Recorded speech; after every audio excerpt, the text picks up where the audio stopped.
はい、こんにちは、やすさんです。こちらの動画では、リップルの最新情報や SEC 関連の情報をまとめてですね、共有の方をしていきたいと思います。海外の方から情報の方を精査してまとめておりますので、ぜひですね、最後までご視聴いただければと思います。はい、ではですね、早速解説を始めていきたいと思います。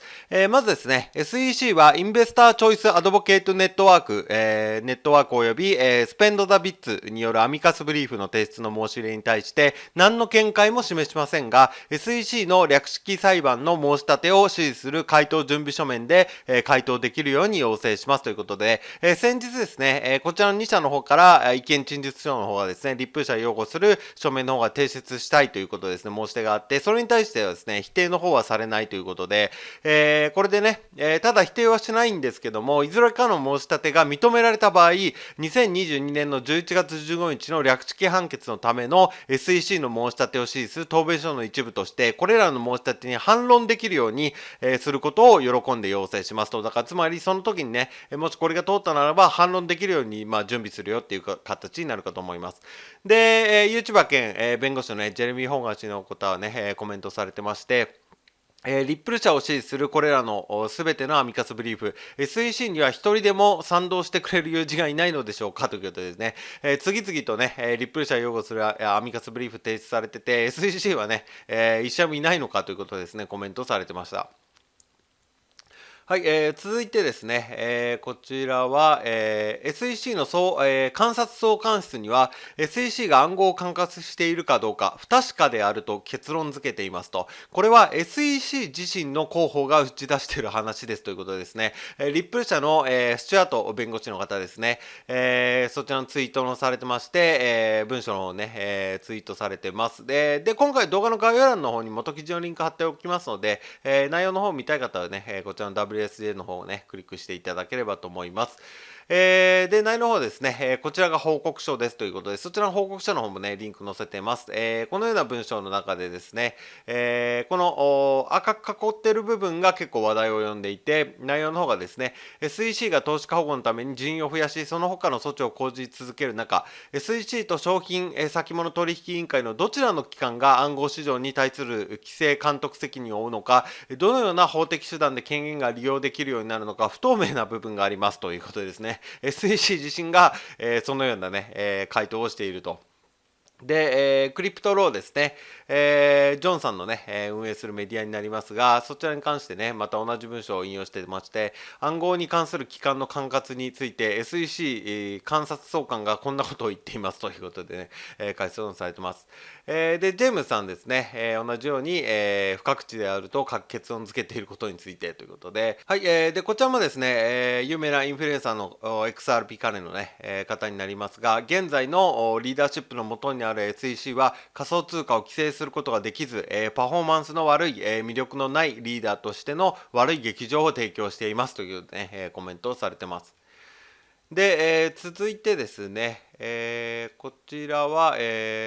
本日私たちはリップル社に対する SEC の2年にわたる法廷闘争において、ハウェイの正しい解釈を支持するアミカスブリーフを提出したことを発表しましたということで、ブロックチェーンアソシエーションというところからですね、またアミカスの方が提出されました。で、ブロックチェーンアソシエーション何かと言いますと、暗号ネットワークのための公共政策環境の改善に取り組んでいる会員主導の組織であるブロックチェーン協会というものになります。で、内容の方がですね、本日私たちは、リプル社に対する SEC2 年に対する法廷闘争について、ハウェイの正しい解釈を支持する、アミカスブリーフを提出したことを発表と。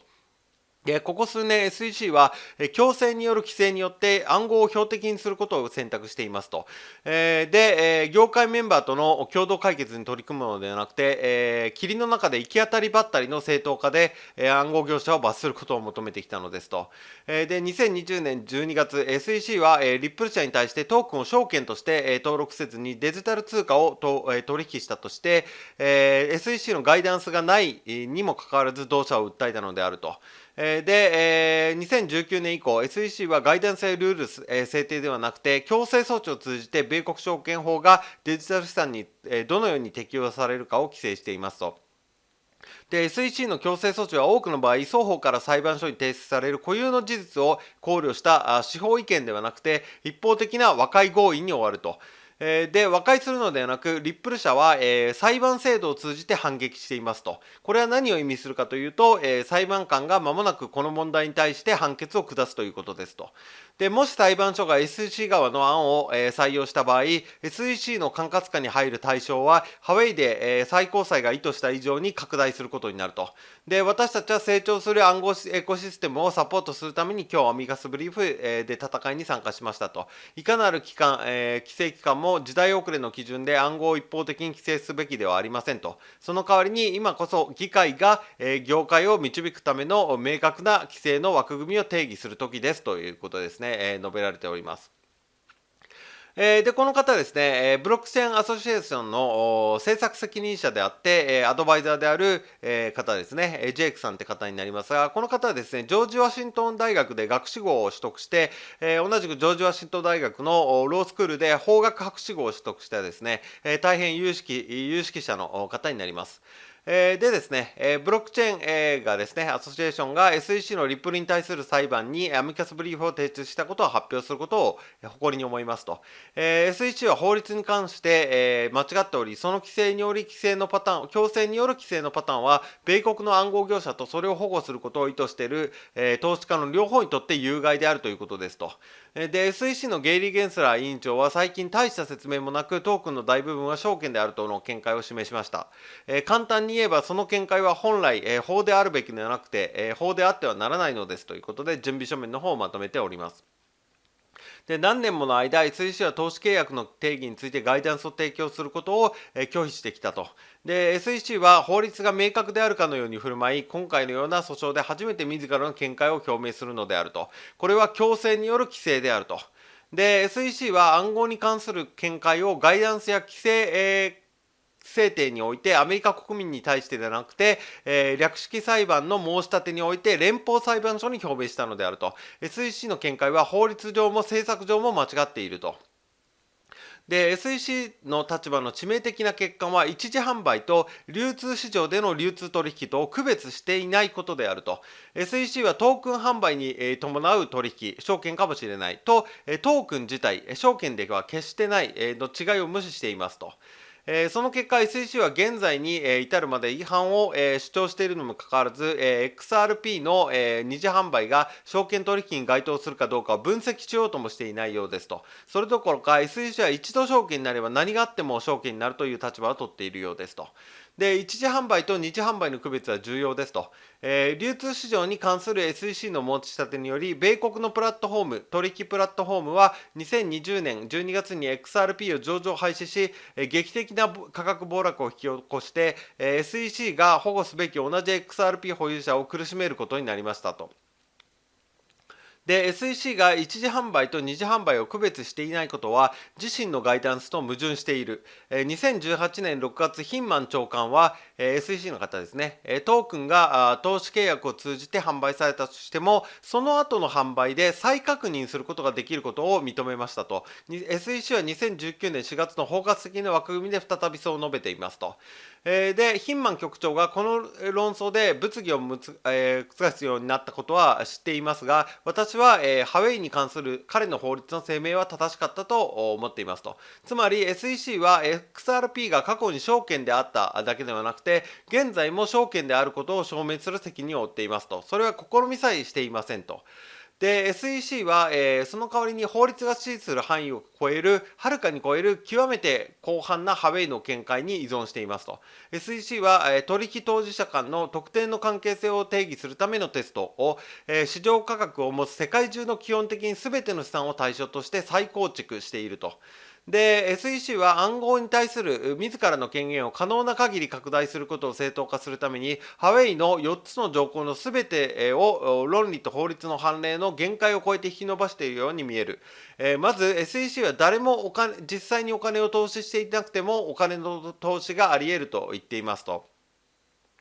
で、SEC は無料で提供される資産であっても、受け取った人が価値を返してくれるという無形の期待から、金銭の投資を伴うと考えているようですと。それは、法律ではありえないと。さもなければあらゆるものがこの状況を満たすことになり、法律が意味をなさなくなると。で、ハウェイにおける最高裁の文言は文字通り解釈されるべきである。投資契約は有形の対価の実際の投資を必要とすると。で、このテストは他人のお金の使い道を求める発行者が関与する販売に適用されることを意図しており、後からずっと販売されたものを全てに適用されるわけではないと。で、第2に SEC は企業がなくても共通企業が存在しうると言っていますと。で、SEC は、XRP の全部の価格、全部分の価格が等しく上下するため、横方向の共通性が存在すると言っていますと。で、繰り返しになりますが、これは、この原則自体が無意味になりますと、今までの全ての交換可能な資産が満たされてしまいますと、これだとね。で、換金可能な資産の保有者が全て共通企業というのは論理に反していますと。ビットコインもそうだし、お金もそうだしっていうことですね。ゴールド、金ですね。で、裁判所では共同事業の定義をより狭く設定していて、実際のビジネスのように資産の共有と、あと利益の比例配分を要求していますと。で、第3に SEC は流通市場の購入者が利益を期待していなくても利益の期待があり得ると言っていますと。記録には利益期待の理由で XRP を取得した保有者が多数いることが、示されているが、SEC はまるで関係ないかのようにそれらを却下していますと。だからつまり ODL とかね、のシステム自体をね、使いたいから、XRP を取得した人もいるけども、そういったのね、関係ないように却下していますと。で、第4に SEC は買い手がなぜ資産を手に入れようと決めたかにかかわらず、そしてその他人に関連する法的権利を持たない、買い手にとってさえ他人の努力への依存があり得ると言っているのですと。私が XRP ホルダーから何かを学んだとすれば、それらは、彼らが大きく多岐のグループだということだ、ということですね。だから ODL 利用する人もいるし、トラストラインを利用している人もいるし、様々なね、やり方で参加している人がいると。で、そして交換可能な資産を所有する人々のグループと同様に、彼らが全て全く同じように考え、行動するという仮定するのは不適切なことですと。で、我々の準備書面は公正な通知に関する SEC の誤った議論にも言及していますと。SEC は証券取引法の下でトークンがどのように扱われるかについて、市場参加者が公正な通知を受けていると主張していますが、市場が極めて基本的な点でさえ明確にない、現状では空虚と言わざるを得ませんと。そして米国を拠点とするネットワークのみに基づいて管轄権を有するという SEC の見解を含む違い法権についても述べていますと。米国とのわずかな接触は海外取引が米国内で活発に行われることを意味するのに不十分である。同じ規則をネットワークノードにも適用すべきであるということですね。これは過去には米国のサーバーを使っているね、海外の取引所で取引されたものも米国のサーバーをちょっとでも使ってるんだから、で証券のね、SEC の規制が入るよっていうことをね、内容があったものに対してのことになります。で、あと、SEC が暗号に対してもっと賢明な立場を取ってくれればと思いますが、それまでは悲しいかな、裁判で争うしかなりませんと。この訴訟は業界全体に影響を与える重要な判例になる可能性がありますと。私たちの準備書面が、裁判所が法律を正しく理解することに役立つことを願っていますということですね。アミカスの方がまたさらに、提出をされました。で、そしてですね、続いて、インスティテータ、チョイスアドボケートネットワーク ICAN はリップル社を支持するアミカスブリーフを正式に提出ということで、早速ですね、正式な文書でね、提出をされました。で、続いてですね、スペンズ・ダ・ビッツもですね、リップ社を支持するアミカスブリーフを正式に提出ということで、2社ともね、迅速に提出したということですね。で、内容に関しては、今回が本書ですが、前回のね、準備書面の方は僕の方で動画の方を撮っておりますので、どういった内容のものかっていうのはね、そちらの動画を見ていただければと思います。はい、ここまではね、直近情報になります。で、僕の方でですね、リップの情報だったり、SEC 関連の情報だったりっていうのは毎日ですね、情報の方を精査しておりまして、できるだけ毎日動画の方もね、アップできるように頑張っておりますので、またね、次の動画もよかったら見ていただければと思います。はい、ここからはですね、宣伝になってしまいますが、限定公開安産流ハイブリッド資産運用ということで、今仮想通貨で2万円の元手に10ヶ月で500倍の1000万円突破、現在専門知識経験不要の不労所得スターシステムを開発して、月利20%以上で資産爆増中、0から30万円稼ぐ秘密の裏技、爆発的に増やす自動売買システム、500倍に資産を増やすとメソッドですね。こちら僕の公式 LINE の方に登録してくださった方に、漏れなく全て無料でプレゼントしております。動画のね、概要欄、コメント欄にも LINE の登録リンク追加しておりますし、あとはね、元記事の一番下スクロールしていただいて、プレゼントの受け取りですね、クリックしていただけますと、LINE の友達追加の画面に入りますので、そちらからね、登録してくださった方に全てね、漏れなく無料でプレゼントしておりますので、よかったらこの機会にね、お友達追加していただければと思います。あとはね、今回の動画の内容でね、ちょっとわからないところがあったとか、もうちょっと詳しく聞きたいとか、あとはね、仮想通貨全般の質問も受け付けておりますので、何か気になることとかね、聞きたいことございましたら、LINE の方からお問い合わせいただければ、僕の方からですね、すぐ返答の方させていただきますので、よろしかったら、友達追加の方よろしくお願いいたします。はい、では長い間ご視聴いただきありがとうございました。